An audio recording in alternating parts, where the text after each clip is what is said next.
ಈ ಆಶೀರ್ವಾದದ ಮನೆ ಎಲ್ಲಿ ಸಿಗ್ತದಂದ್ರ 2ನೇ ಸ್ವಾಮಿಗಳ 7ನೇ ಅಧ್ಯಾಯ 29ನೇ ವಚನದ. ಆಗ ದಾವೀದ ಏನು ಅಂತ ಅನ್ಕೊಂಡನ, ದೇವರೇ ನಿನ್ನ ಸೇವಕನ ಮನೆಯಲ್ಲಿ ನಿತ್ಯ ಸೌಭಾಗ್ಯ ಇರಲಿ, ನಿತ್ಯ ಸೌಭಾಗ್ಯ ಇರಲಿ. ನಿನ್ನ ಸೇವಕನ ಮನೆಯನ್ನು ಆಶೀರ್ವದಿಸುವಂತ ಇಲ್ಲಿ ಇರ್ತದ. ಆಮೇನ್. ಏನಿರ್ಬೇಕು ಮನೆಗ? ಆಶೀರ್ವಾದ. ಏಟ್ ಬಿ ರೊಕ್ಕ ಮನೆಗೆ ಜಗಳ ಇದ್ರೆ ಫೈದೆ ಇಲ್ಲ. ಮನೆಗೆ ಜಗಳ ಇದ್ರೆ ಫೈದೆ ಇಲ್ಲ. ನಮ್ಮ ಮನೆಗ ಆಶೀರ್ವಾದ ಇರ್ಬೇಕು. ಚಪ್ಪಾಳೆ ತಡ್ಬೇಕು, ಚೋರ ಒಂದ್ ಮಾತು ಕೇಳ. ಬಿರಿಯಾನಿ ಬಿರಿಯಾನಿ ಉಂಟು ಜಗಳ ಆಡೋದು ಫೈದೆ ಇಲ್ಲ. ಅಬ್ರಹ್ಮನು ನಿನ್ನ ಸ್ವರವ ಆಶೀರ್ವಾದ.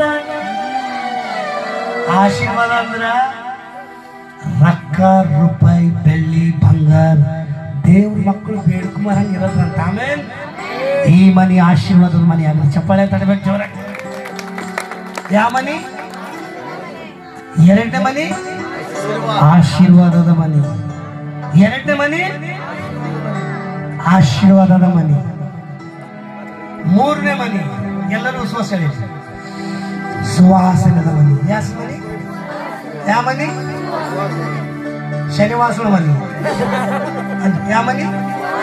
ಸುವಾಸನ. 3ನೇ ಮನಿ ಸುವಾಸನದ ಮನಿ. ಈ ಮನಿ ಯಾವ್ದು ಕೊಡೋಣ? ಯೇಸು ಸ್ವಾಮಿ ಒಂದು ಮನೆಗಿರ್ತಾರೆ. ಯೇಸು ಸ್ವಾಮಿ ಒಂದು ಮನೆಗಿದ್ದಿನಾಗ ಒಬ್ಬಕ್ಕೆ ಸ್ತ್ರೀ ಬಂದು ಜಟಮಾಂಸ ತೈಲ ಆತಂತ ನಿಮಗೆ ಹಾಕಿಲ್ಲ. ಮನೆಗೆ ಏನಾಗ್ಯದ? सुवासना बनना बनिला. खुशबू आया नहीं आया? बदबू आया? जिस घर में परमेश्वर रहते उस घर में खुशबू फैलता है. ताली बजा के मैं मत करो. ಯಾವ ಮನೆಗೆ ಯೇಸು ಕ್ರಿಸ್ತರ ಮನೆಗೆ ಏನು ಉಂಟದ? ಸುವಾಸನ. ರೇ ವಾಸನ. ಯಾವ ವಾಸನ? ಸುವಾಸನ. ಕೆಲವರು ಬಾಯಿ ತಂದ್ರೆ ವಾಸನ. ನನಗೊಂದು ಮಾತು ಹೇಳ. ನಿಮ್ಮ ಮನೆಯಾಗ ನಿಮ್ಮ ಮನೆಗಿಲ್ಲ, ನಮ್ಮ ಮನೇಲಿ ಇರ್ತಿಲ್ಲ. ಯಾಕೋ ಇಲ್ಲ. ನಮ್ಮ ಮನೆಗಳದಾಗ ರಜ ಹಾಕಿ, ಹಂಡಿ ಹಾಕಿ, ಕೆಸರು ಹಾಕಿ, ಕಚರ ಹಾಕಿ ಸರ್ ಕೂಡ ಅಂದ್ರೆ ನೆಂಟ್ರು ಕೂಡ್ತಾವ. ಮಾತಾಡ್ರಿ. ನೆಂಟ್ರಿಗೆ ಏನ್ ಮಾಡ್ತೀರಿ? ಅಮ್ಮವ್ರು ಬಂದಿರ ಮಾಡಿದ ಸರ್ ಕಾಲು ಚಪ್ಪಲ್ ಇಲ್ಲ, ಕಾಲ ಕಲ್ಲು ಹೊಟ್ಟೋಗಿರ ಅಂತೇಳಿ ತಂಗಿಯರ ಅಕ್ಕರ ಹಾಸಿರ ಮಾತಾಡ್ರಿ. ಈಗ ನಾವು ಮನೆ ಕರ್ದಿ ಕಚರ ಹಾಕಿ